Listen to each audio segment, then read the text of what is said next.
काळ आला होता पण वेळ आली नव्हती या म्हणीचा प्रत्यय कोल्हापूरमधील एका घटनेत आला आहे। शिरोळ तालुक्यात राहणाऱ्या एका 11वीत शिकणाऱ्या मुलानं घरात वाद झाला म्हणून रागारागात बाहेर पडला। व्हिडिओत पुढे काय घडलं पाहण्याआधी एस प्राइम न्यूजला सबस्क्राइब करा आणि तुम्ही हा व्हिडिओ फेसबुकवर पाहत असाल तर आमचं फेसबुक पेज जरूर फॉलो करा। घरच्यांनी जेव्हा शोधाशोध केली तेव्हा त्याची चप्पल पंचगंगा नदीजवळ आढळली।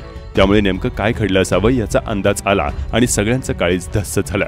सगळ्यांनी त्याचा शोध सुरू केला। तब्बल 5 दिवस त्याचा शोध सुरू होता, पण अखेरीस तो 5व्या दिवशी एका 25 फूट खोल खड्ड्यात सापडला। धक्कादायक बाब म्हणजे नदीत मगरींचा वावर होता। अशाही परिस्थितीत तो चिखल खाऊन जगला। कोल्हापूरमधील शिरोळ तालुक्यातील शिराढोण या ठिकाणी राहणाऱ्या आदित्य मोहन बंडगर याच्यासोबत घडलेली ही घटना आहे। आदित्य हा घरात एकुलता एक मुलगा आहे।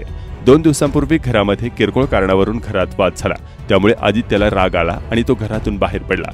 घरच्यांनी त्याचा शोध घेतला असता तो पंचगंगा नदीच्या किनाऱ्यावर त्याची चप्पल आढळून आली। त्यामुळे घरच्यांच्या मनात पाल चुकचुकली। याची माहिती तातडीने पोलिसांना देण्यात आली। त्यानंतर व्हाईट आर्मीच्या मदतीने आदित्यचा शोध सुरू केला। धक्कादायक म्हणजे पंचगंगा नदीत मगरींचा मुक्त वावर आहे। तब्बल 8 फुटांच्या मगरी इथं पाहण्यास मिळतात। जेव्हा शोध मोहीम सुरू होते त्यावेळी मगरी आढळून आल्या होत्या।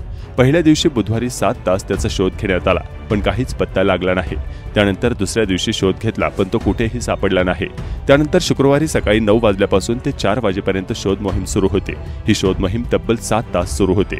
शोध मोहीम चालू असताना पंचगंगेच्या पात्रात 2 मगरी वावरताना दिसून आल्या। पाण्यात मगरी वावरताना दिसत होत्या, पण मगर तरी आदित्यला घेऊन गेलेली नसेल अशी नागरिकांमध्ये चर्चा रंगली होती। पुन्हा एकदा दुसऱ्या दिवशी सकाळी आदित्यचा शोध घेण्यासाठी बोट निघाली। बोटीने अखेरची फेरी मारण्यासाठी जात असताना अचानक आदित्यचा आवाज कानी पडला। आदित्यचा आवाज ऐकू येता सगळेजण आवाजाच्या दिशेने धावत सुटले। अखेरीस आदित्य हा नदीपात्रात जॅकवेल जवळ असलेल्या एका 25 फूट खोल खड्ड्यात पडलेला दिसून आलं। लगेच आदित्यला बाहेर काढण्यात आलं आणि त्याला सुखरूप त्याच्या घरी नेण्यात आलं। त्याची प्रकृती ही उत्तम असून अशक्तपणामुळे त्याच्यावर उपचारासाठी खासगी रुग्णालयात दाखल करण्यात आलं आहे। आदित्यला पोहता येत नव्हतं, त्यामुळे तो आतापर्यंत पाण्यावर तग धरून होता, पण त्याचा एक पाय फ्रॅक्चर झाला होता। त्यामुळे तो गाळामध्ये आणि केंदाळमध्ये अडकून पडला होता।